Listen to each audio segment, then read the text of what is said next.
Wednesday evening நானும் தங்கச்சி கடைக்கு போய் ரொம்ப நாள் ஆச்சுன்னு சொல்லிட்டு குட்டி ஷாப்பிங் மட்டும் பண்ணிவிட்டு அதுக்கப்புறம் வீட்டுக்கு வந்தாச்சு. வீட்டுக்கு வந்ததுமே ஹஸ்பண்ட் என்கிட்ட 65 வேணும் அப்படின்னு சொல்லி கேட்டிருந்தாங்க. ஸோ ஃப்ரிட்ஜில் போய் பார்த்தா காலிஃப்ளவர் இருந்துச்சு. ஸோ இன்னைக்கு வந்து காலிஃப்ளவர் 65 செஞ்சு கொடுத்துடலாம் அப்படின்னு சொல்லிட்டு ப்ரிப்பேர் பண்ணிட்டு இருந்தேன். ஃபஸ்ட்டு காலிஃப்ளவர் நல்லா வாஷ் பண்ணிவிட்டு அதுக்கப்புறம் தண்ணியில் சேர்த்து கூட கொஞ்சமாக மஞ்சத்தூள் சேர்த்து ஒரு கொதி வந்ததும் ஸ்டவ் ஆஃப் பண்ணுறேங்க. இப்போ இதுக்கு மசாலா ப்ரிப்பேர் பண்ணிக்கலாம். இந்த மசாலா வந்து ப்ரீமிக்ஸாக கூட ரெடி பண்ணி வச்சுக்கலாம். 1 மந்த் வரைக்குமே ஃப்ரிட்ஜில் வச்சு ஸ்டோர் பண்ணிக்கலாம்.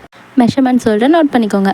அரை கப் அளவுக்கு மைதா மாவு, 2 டேபிள் ஸ்பூன் கடலை மாவு, 2 டீஸ்பூன் கார்ன்ஃப்ளவர், 1 டீஸ்பூன் அரிசி மாவு, தேவையான அளவு உப்பு, 1/4 ஸ்பூன் மஞ்சத்தூள், 2 டேபிள் ஸ்பூன் அளவுக்கு காஷ்மீரி சில்லி பவுடர் சேர்த்துட்டு நல்லா மிக்ஸ் பண்ணி ஏர்டைட் கண்டெய்னரில் போட்டு மூடி வச்சுருங்க. உங்களுக்கு வேணுன்றப்ப இது கூட அரை டீஸ்பூன் அளவுக்கு இஞ்சி பூண்டு பேஸ்ட்டு சேர்த்துட்டு வேக வச்சிருக்க காலிஃப்ளவர் தண்ணி எடுத்து நல்லா ட்ரையாக சேர்த்துக்கோங்க. இது நல்லா மாவில் கோட் ஆகிற மாதிரி மிக்ஸ் பண்ணி எடுத்து வச்சுக்கோங்க. இது இருக்கட்டும். இன்னொரு பக்கம் எண்ணெய் நல்லா மிதமான சூட்டில் காய வச்சுட்டு கொஞ்சம் கொஞ்சமாக உதிரியாக போட்டு பொரிச்சிடுங்க. ஒரு 3 நிமிஷம் கழிச்சு எல்லா பக்கமும் நல்லா வெந்ததுக்கு அப்புறமா லைட்டாக ஒரு வாட்டி கலரை விட்டு நல்லா கோல்டன் ப்ரௌன் ஆனதுமே வெளியே எடுத்துருங்க. அவ்வளோதான். நல்லா சுட சுட சர்வ் பண்ணி பாருங்கள். அவ்வளோ கிறிஸ்பி அண்ட் டேஸ்ட்டாக இருக்கும். ஸோ இது கலர் எதுவும் சேர்க்க தேவையில்லை. ஆறுனதுக்கப்புறமா அதுவே கலர் வந்துடும். இந்த ப்ரீமிக்ஸ் வந்து நீங்கள் சிக்கன், மட்டன் எதுக்கு வேணாலும் போட்டு ஃப்ரை பண்ணலாம். ரொம்ப சூப்பராக இருக்கும். டேஸ்ட்டும் பக்காவாக இருக்கும். அதுக்கப்புறம் தன்விக்காக வந்து ப்ராக்கோலி ஃப்ரை பண்ணலான்னு சொல்லிட்டு மாவில் கோட் பண்ணி வச்சுட்டேன். தன்விக்கு என்னென்ன மாவு யூஸ் பண்ணியிருந்தேன்னா அரிசி மாவு, கொஞ்சமாக கடலை மாவு, 1/4 டீஸ்பூனுக்கு கம்மியாக கரம் மசாலா, கொஞ்சமாக பெப்பர் தூள், கொஞ்சமாக உப்பு சேர்த்து நல்லா கோட் பண்ணிவிட்டு பொரிச்சிடுங்க. அவ்வளோதான். Broccoli 65 ready.